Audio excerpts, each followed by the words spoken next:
hell's that sound?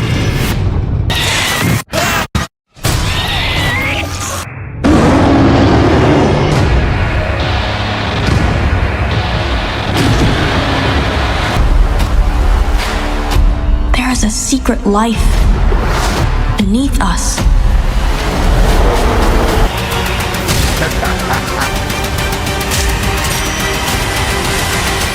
All right, real talk.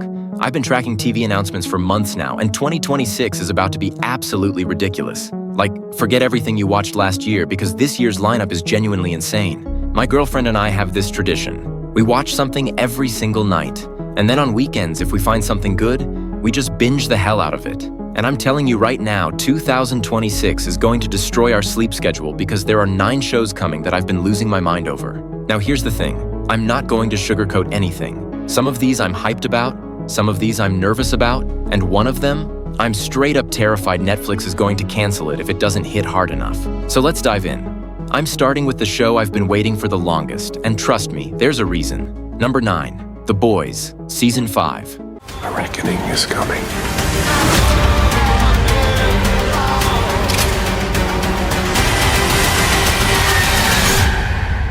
Even if I have to drag your broken fucking carcasses over the finish line, we are going all the way, no matter the cost, till the job's fucking done.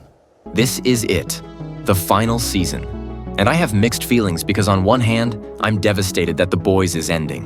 On the other hand, they're going out before they can mess it up, and honestly, that's the smartest move they could make. Season 5 drops April 8th, and here's what we know. Homelander has won. Like, completely won. He's running the entire United States now. Huey, Mother's Milk, and Frenchie are locked up in what they're calling freedom camps. Which, yeah, that's as dystopian as it sounds.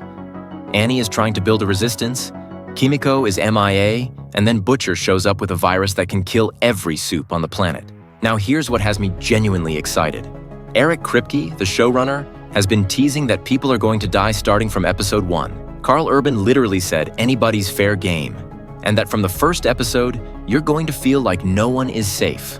Plus, Jensen Ackles is back as Soldier Boy, and they're finally exploring the father-son dynamic between him and Homelander. And get this, they brought in Jared Padalecki and Misha Collins for a full Supernatural reunion. I'm not even a Supernatural fan, and I'm hyped about that. But here's my concern. This needs to stick the landing. We've seen too many great shows fumble the finale. The Boys has been smart, brutal, and satirical for 4 seasons. If they nail this ending, it's going to be legendary. If they don't, well, let's just say I'll be in the comments section with everyone else losing my mind. Number 8, One Piece, Season 2. Everything I've done, everywhere I go, is for the One Piece. Okay, full disclosure. I'm an anime fan. I've watched all the One Piece episodes. I've read the manga. And when Netflix announced they were doing a live-action adaptation, I thought, here we go again, another disaster. Then Season 1 dropped, and I was shocked. Like, genuinely shocked. It was good. It respected the source material. The casting was perfect. Iñaki Godoy is Luffy. There's no debate about that. Season 2 is called One Piece Into the Grand Line, and it's dropping March 10th. This season covers the Grand Line arc, which means we're getting Logue Town, we're getting Reverse Mountain, and most importantly, we're finally getting Chopper, the reindeer doctor. They've already shown footage of him, and he looks incredible. Here's what I'm excited about. The Grand Line is where the real adventure begins.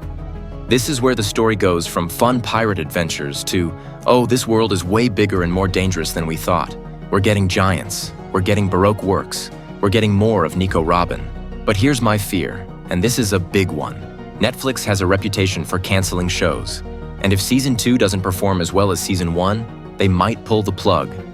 And that would be a crime because this adaptation is actually doing something right for once. The good news? They've already greenlit Season 3, which is filming right now, so Netflix is confident. But still, I'm going to be watching the viewership numbers like a hawk because I need this show to succeed. Number 7, The Boroughs. All right, this one's interesting because it's from the Duffer brothers, the guys who made Stranger Things. And look, I loved Stranger Things for most of its run, but that finale? Disappointed. Super disappointed. So when they announced The Boroughs, I was like, okay, let's see if you learned anything. Here's the setup. It's set in a retirement community in the New Mexico desert.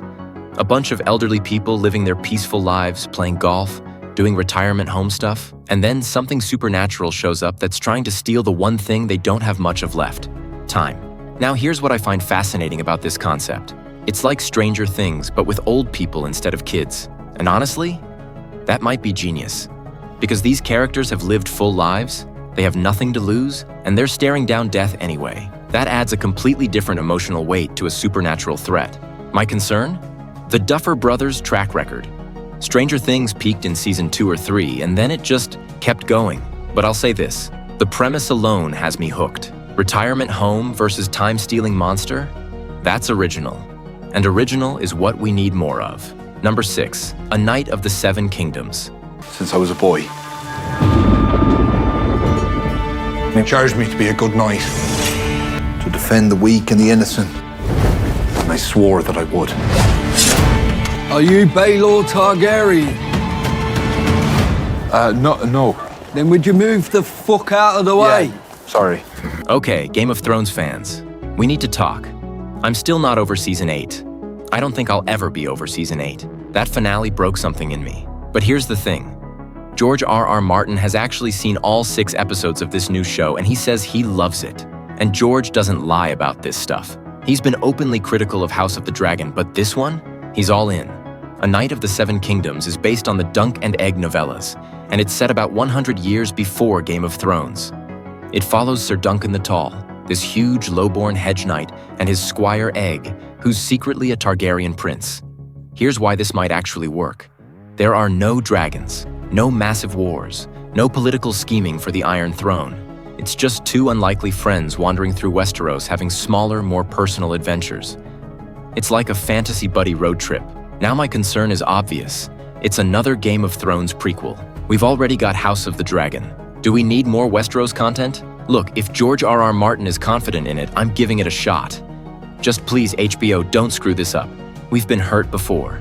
Number 5, The Beauty. Imagine a revolutionary new superdrug that makes any old face drop dead gorgeous.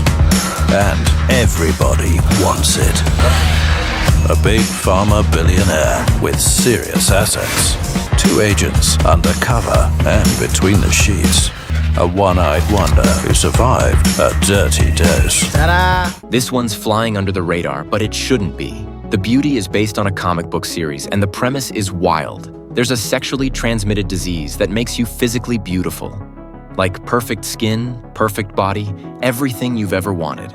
And of course, it spreads like wildfire because who wouldn't want to be gorgeous, right? But then, surprise, it starts killing people.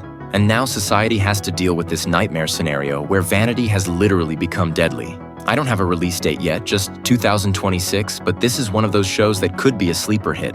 The concept is unique, it's got social commentary baked into it, and it's the kind of thing that could spark some really interesting conversations. 4. Star Trek, Starfleet Academy. Together, you are the best and the brightest from across the galaxy. Full transparency. I've known about Star Trek my whole life, but I've never really watched Star Trek. I know the basics, I know the Enterprise, I know Live Long and Prosper, but that's about it. So this show, Starfleet Academy, is going to be my entry point. And from what I've read, it's designed to be a good starting place for new fans, which is perfect for me. It follows young cadets training to become Starfleet officers. Think of it like a space military academy, but with more aliens and moral dilemmas. The cast includes some big names, and the production budget is apparently massive. I'm cautiously optimistic. Let's see if Star Trek can make a believer out of me. Number 3. Wonder Man. Look, I'm a huge Marvel fan. I'm a Tony Stark guy. I lived for the Infinity Saga. But the Marvel TV shows lately? Rough. Really rough. Ironheart was bad. Like really bad. And that has me worried about Wonder Man because Disney Plus has been putting out some questionable content.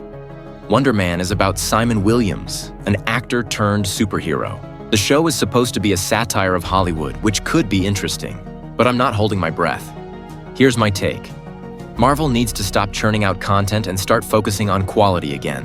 One great show is better than 5 mediocre ones. I'll watch it because I'm a completist, but my expectations are low. Prove me wrong, Marvel, please. Number 2, Monarch, Legacy of Monsters, Season 2. Attention surfers, the beach is closed. This is a high alert Titan area. What the hell's that sound?